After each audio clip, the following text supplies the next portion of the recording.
Kain tayo ng balot. Sarap dito.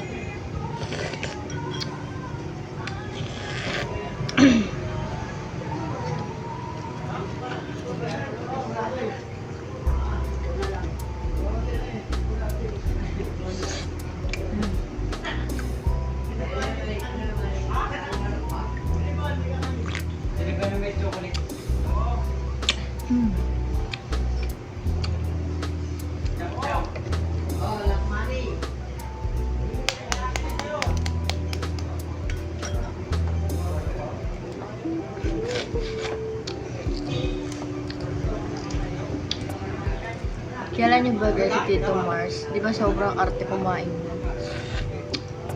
Pero alam naman natin content lang. Sarap kaya kumain sardina.